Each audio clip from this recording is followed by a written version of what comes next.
Uma jangan ceramah terus, soalnya Maria mau dekat-dekat sama Uma. Ceramah boleh tapi pulangnya sore aja ya. Iya nggak sih Bun? Bunda marah ke Arsy beda. Benar. Ke Arsy beda. Coba ceritain kan, ya kan? Tak lebih keras ke siapa marahnya? Ya ke Khadijah lah, yang nomor 2 tuh yang luar biasa. Engkau wanita surga, bak permata berharga, berbinar indah dalam kesucian jiwa. Karena kalau waktu politik itu kan memang dulu, jadi gini, kenapa aku main politik, karena papaku semua kan, kakakku semua kan diplomat. Iya benar. Pengennya aku terjun ke yang sama dengan mereka, karena kakak-kakakku nggak ada. Ya, terus gagal dong, gak sesuai dengan di bidangnya. Nah, bisnis kepake banget sama aku. Terus sekarang aku mikirnya, karena Mas Anang ini suamiku kan aku beda 13 tahun. Mas Anang tuh jiwanya tuh udah bener-bener hidupnya tuh kayak lebih ke orang, masyarakat, sosial dan lain-lain. Dia bilang aku udah sisa umurku nih, aku udah mau mengabdikan hidupku buat orang lain. Sedangkan aku belum merasa begitu. Makanya aku tuh kayak kalau misalnya disuruh ngapa-ngapain, nanti di saat aku pas mungkin umur 40 pas kali ya, bener-bener aku udah gak mikir duniawi anak-anak, udah anak-anak tetap aku udah gak mikir yang seneng-senengnya, baru aku mau mengabdikan ke masyarakat. Karena kalau aku masih kebelat, percuma kan, kita nggak total gitu. Sedangkan aku orangnya kalau ngejar apa-apa harus total gitu. Jadi aku pikir kalau ngambil S3 ngambil lagi sekolah 3 tahun lagi kan pas nih nanti aku lulusnya di umurku yang aku memang sudah mau benar-benar total gitu. Itu benar rencana S3-nya? Udah dicek lagi di UI kan ada S3. Oh, Masya Allah, keren. Terus Mas Anang gimana? Orang yang ngedukung atau malah? Dia dukung banget. Dia dukung banget. Dia tuh kalau apapun yang buat pendidikan dia orangnya. Oke, kan kalau seandainya ibunya hobi belajar dan sekolah, anaknya biasanya akan, ya dong pasti anaknya juga. Iya. Biasanya ibu-ibu yang orang-orang yang suka sekolah, biasanya anaknya juga akan. Aku bukan suka sekolah, suka belajar atau suka belajar. Aku gini, karena aku kalau aku lagi ngerjain sesuatu aku total, jadi aku harus tahu strukturnya. Nah, cara mempelajarinya tuh aku sekolah lagi gitu. Soalnya kalau dibilang suka sekolah, ada orang kan yang memang suka sekolah. Aku juga suka sekolah enggak. Tapi aku suka dengan ilmu baru yang aku pelajari. Suka belajar yang aku memang pengenin gitu. Kalau kan ada juga suka belajar macam semuanya, aku enggak. Aku suka belajar dengan sesuatu yang menurut aku perlu aku pelajarin. Dan passion dan perlu, jadinya cepat selesainya. Gitu. Nah itu kan biasanya berdampak ke anak, Bun. Ini karena kita lagi ngomongin Arsy ya. Karena yang tadi ada Arsy dan udah bisa diajak ngobrol Arsy. Dan masih kecil jadi kita bisa arahkan kemana-mana. Bunda tuh termasuk orang yang ini nggak sih? Si Arsy itu sekolahnya benar-benar kita pilih sekolahnya apa gitu nggak sih? Terus punya target nggak sih? Ini Arsy mau saya sekolahin di sini nabung buat pendidikannya kayak gitu nggak sih? Pasti. Cuma aku alhamdulillahnya dari dulu memang Arsy mungkin kayak bahasa Inggrisnya nggak seperti teman-temannya yang lain, karena aku dan Mas Anang menerapkan anakku harus sekolah di sekolah Islam. Ya kan? Arsy kan di Al-Jabar. Maksudnya kan ada orang-orang yang anakku di international school gitu, sampai anaknya kadang bahasa Indonesianya juga belepotan, lebih jago bahasa Inggrisnya. Aku enggak, anakku harus jago bahasa Indonesia dulu, bahasa Inggrisnya bisa dipelajari, bukan bahasa kita juga. Tapi dia harus bisa bahasa Inggris, tapi nanti gitu. Bahasa Indonesia dia udah bagus, agama dia udah bagus, dari sekolah yang Al-Jabar ini benar-benar membedah Al-Quran. Terus makanya mungkin dia kayak gini karena sekolah juga gitu. Jadi kita pertama sekolah anak harus sekolah yang agamanya bagus. Itu Bunda yang memilih? Ya, aku karena kalau Mas Anang lebih serah kamu deh. Gitu. Nanti Bunda yang mau resin secara pilihan sekolah ya. Oke. Nah, dari gitu aku lihat bakat nih, kayak misalnya Arsy di pelajaran dia gimana, kan aku karena dia baru 5 tahun setengah kan aku belum bisa paham dia mau arahnya tuh bener-bener ke pendidikan apa ke seni. Kayak dia lebih suka nyanyi, dia suka ngaji, nggak apa-apa, aku tetap aku fokusin di situ. Tapi aku mau lihat nih sampai dia SD nanti kira-kira dia kalau ke pendidikan tuh gimana. Karena aku maunya kan dia bisa pendidikannya juga bagus, tapi juga yang lain-lainnya juga bagus gitu. Tapi kan aku nggak bisa memaksakan, kadang anak kan juga bakat-bakatan.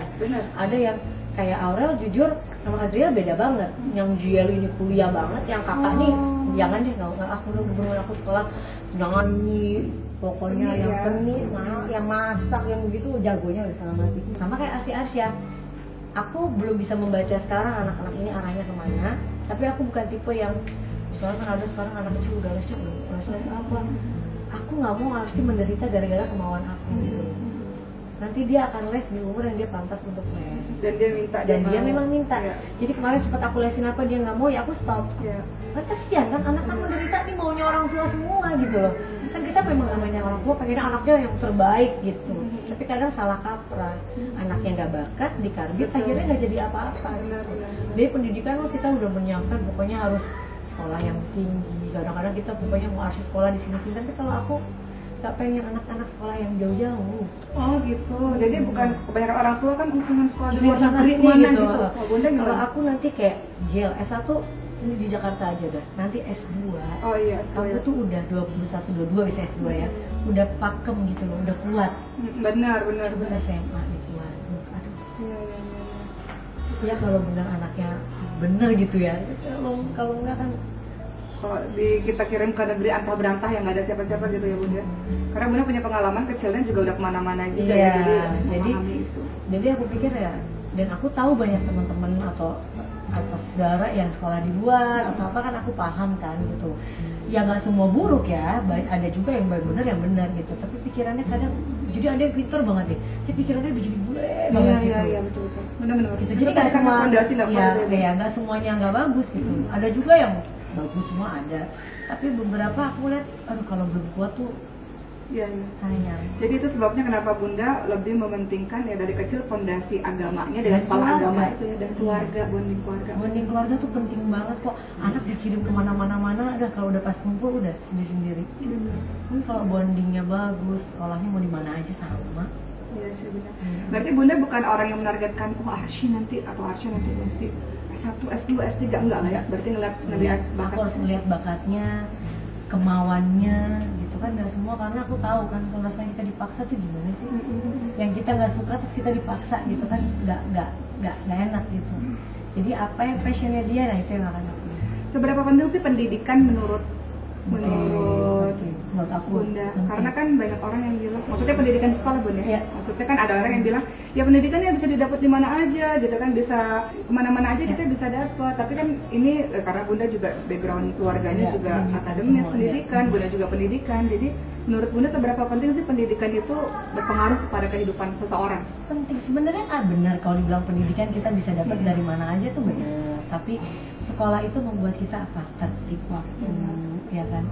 Bersosialisasi dengan baik. Bukan hidup itu kan nggak sendiri. Ada anak yang misalnya dari kecil udah homeschooling, maunya dia aja gitu. Takutnya kan begitu, kadang ada beberapa. Tapi dia diajarin bersosialisasi, dia diajarin harus manajemen waktu yang baik, dia diajarin harus bagaimana dia dengan banyak hal lah kita yang bisa didapat dari ilmu dari sekolah tuh banyak. Jadi makanya guru tuh kan sangat-sangat berjasa dalam kehidupan anak tuh, karena menurut aku beda dengan dia di sekolah, dengan dia di rumah tuh beda lagi. Apa yang dia dapat di rumah, apa yang dia dapat di sekolah, apa yang dia dapat di lingkungan itu semua beda. Dan itu kalau diramu dengan bagus, tepat semuanya tuh anak pasti berhasil. Dan ini Bunda punya karakter yang seperti ini, itu kan pasti nggak lepas dari didikan dari keluarga kan. Nah itu sebenarnya kalau boleh tahu, ini flashback mundur lagi nih, karena ini berpengaruh kepada karakter Bunda dan cara Bunda mendidik anak-anak.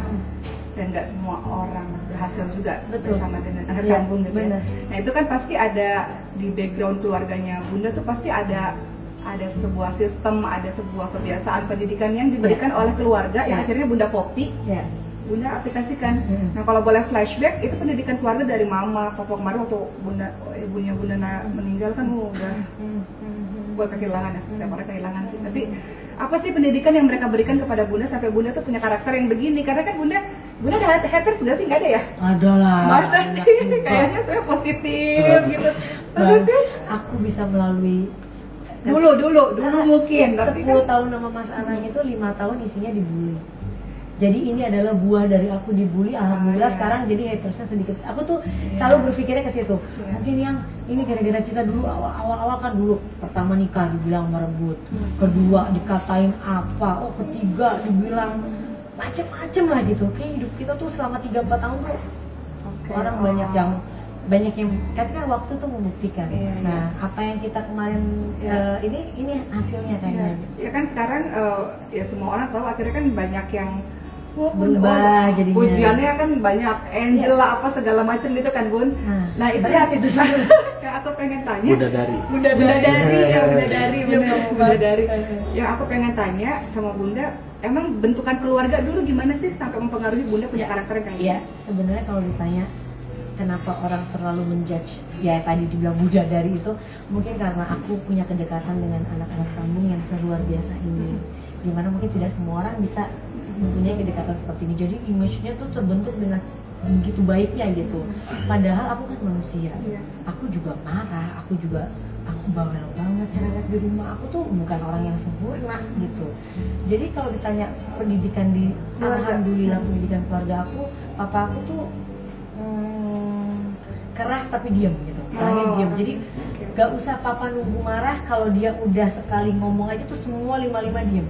Berarti disiplin juga dong. Wah banget. Nah mama aku tukang manjain anak. Jadi selalu pace-nya dulu mereka berpisah pun mungkin salah satu faktornya gitu. Karena mama adalah orang yang anak segalanya gitu. Anak dibelain gak boleh salah. Anak mau bolos boleh. Anak mau apa papaku enggak. Nah anak nanti gak jadi apa-apa. Kalau kamu jadi mereka sebenarnya dua kepribadian yang berbeda banget. Yang papaku tuh, padahal mamaku itu dari anak opanya mama kan dubes dulu. Pendidikan banget opa oma aku dan semua keluarganya mama berpendidikan banget. Hanya mamaku nih satu-satunya yang dia benar-benar ke anak tuh oh gitu, nggak kenceng ya? Nggak kenceng. Papaku kenceng banget. Bangun sekolah bangun, nggak sekolah kamu sakit, ayo ke dokter disuntik gitu. Sakit kan gitu. Masya Allah. Jajan nggak boleh karena dia dokter kan. Masya Allah. Ya nggak S3-nya di IPB. Kakek profesor kan ya? Kakeknya mamaku iya profesor. Jadi maksud aku memang kita dikepung banget semua untuk harus begini, harus begitu, harus begini gitu. Tapi kan namanya keluarga nggak semua, kadang antara kakak adik pasti ada yang ikut, ada yang enggak gitu. Nah pada waktu aku kecil aku tuh banyak mengingat, kan anak kecil tuh sebenarnya mengingat apa yang orang tua ngomong, orang tua lakukan tuh kan kita meng-capture semua itu kan, sampai akhirnya kita merasa bahwa oh dulu mungkin papaku udah bener ya harus begini ya, walaupun kita dimanjain sama mama dan lain-lain, akhirnya tapi kita banyak keikut juga dengan apa yang papaku pernah ajarin gitu loh. Iyalah pasti ada plus minusnya ya antara tegas dan tua.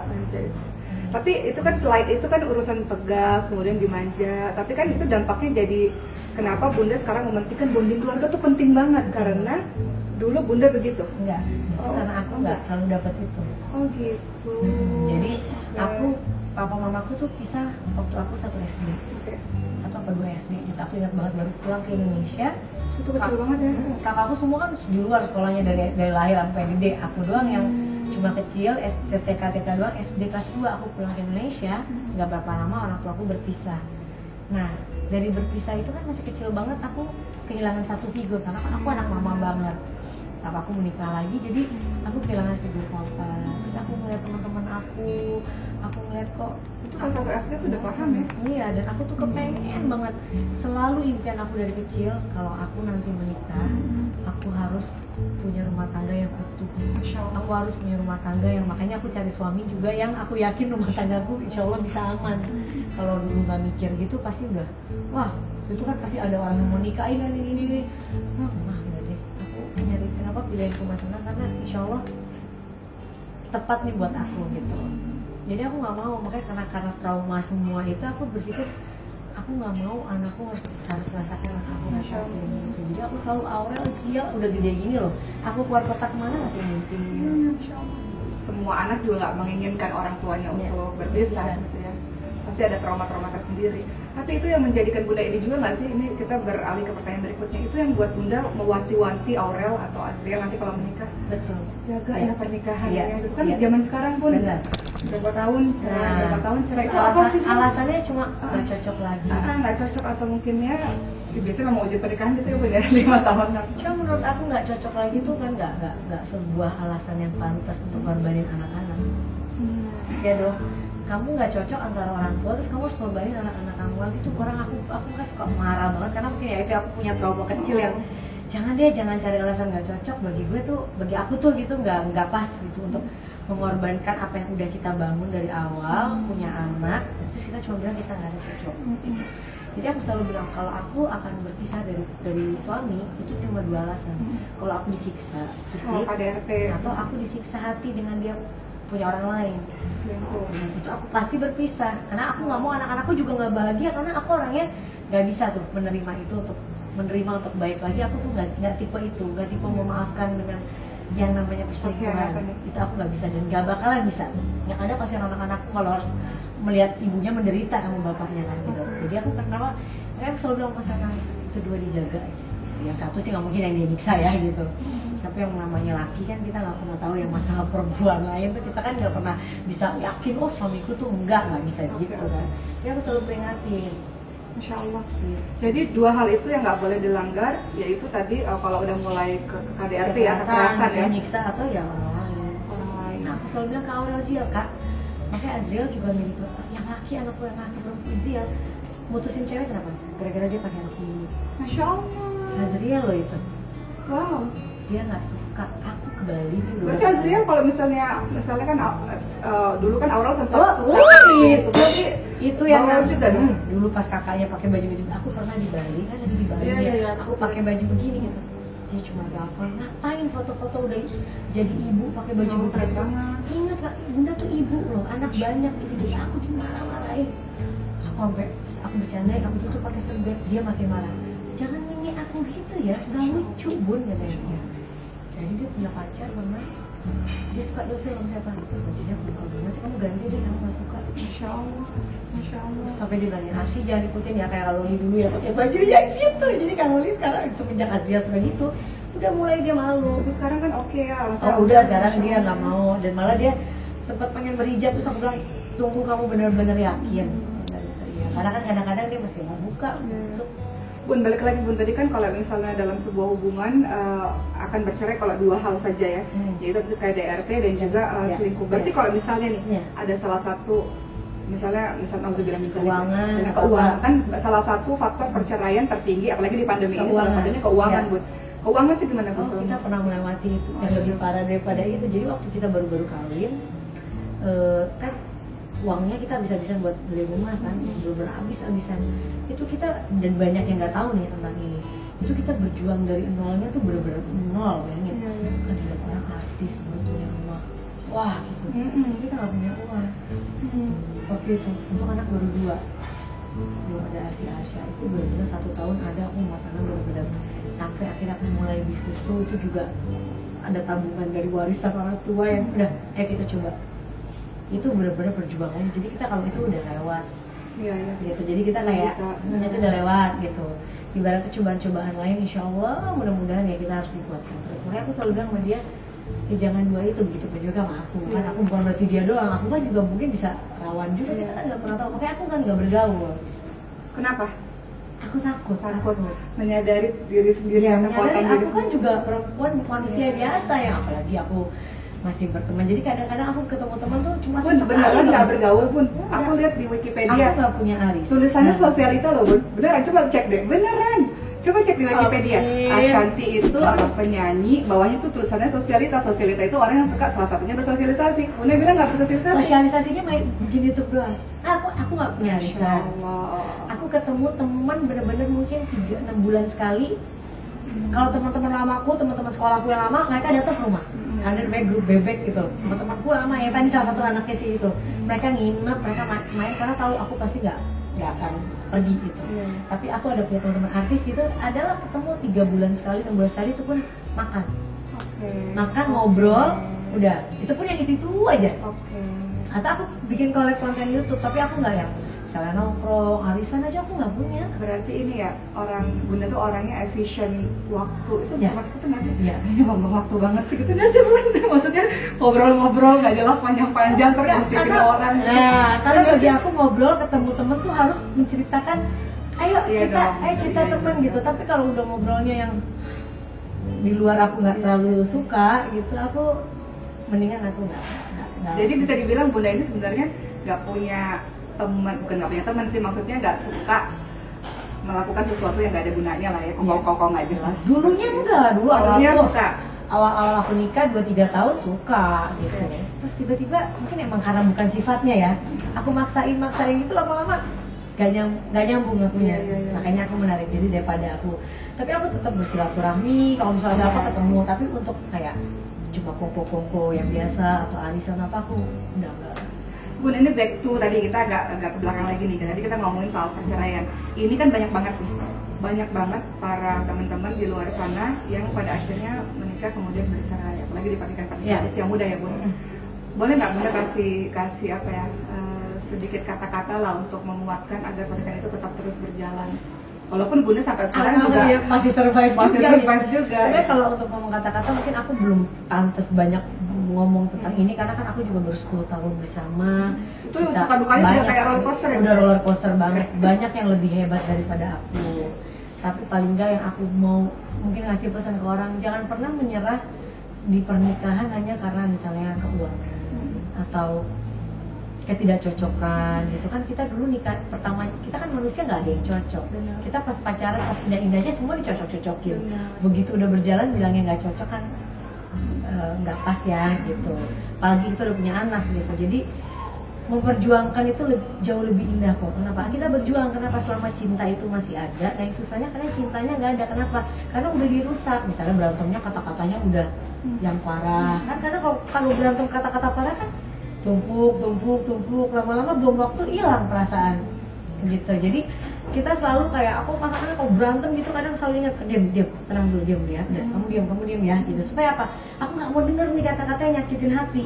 Gitu juga apalagi kita perempuan kan.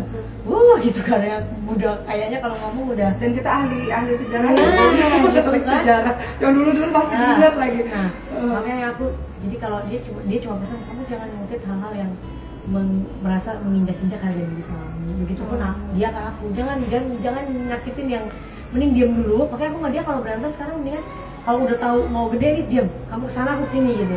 Nanti besoknya kita udah ya pasti di rumah juga, nanti dia di studio aku di kamar, ketemu makan doang gitu. Nanti kita tiba-tiba udah ngobrol lagi, baru kita udah jernih, baru kita ngobrol. Jangan lari dari rumah ya Bun? Nggak pernah.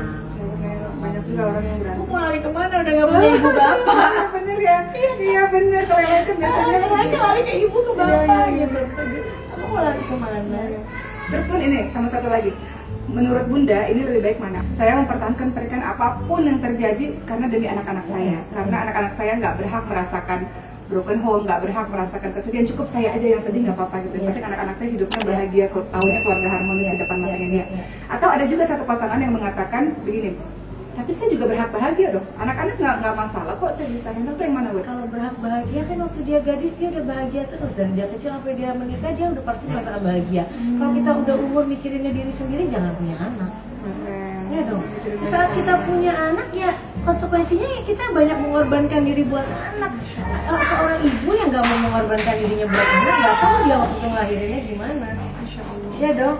Kita namanya ibu, apapun aku tuh kalau udah anak udah nggak ada yang bisa ganggu gugat, ibaratnya anakku tuh segalanya gitu. Mungkin ada bagusnya, kadang ada enggaknya juga gitu. Tapi bagi aku kalau saya berhak bahagia itu jadi lucu buat aku. Tapi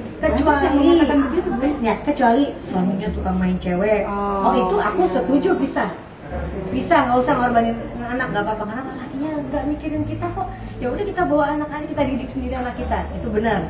Atau kita dikeras, disiksa batin, siksa semua, benar. Tapi kalau cuma karena nggak cinta lagi, nggak cocok, suaminya lagi nggak ada uang, saya berhak bahagia apa yang dicari?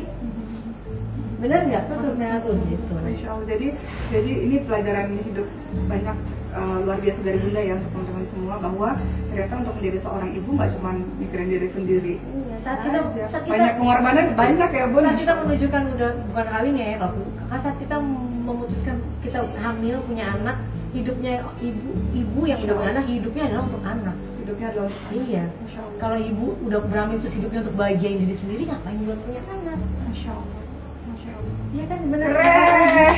Maksudnya itu yang sampai sekarang aku kayak gue juga berhak bahagia. Anak-anaknya nggak berhak bahagia, gitu kan? Gitu. Jadi tergantung alasannya. Masya Allah.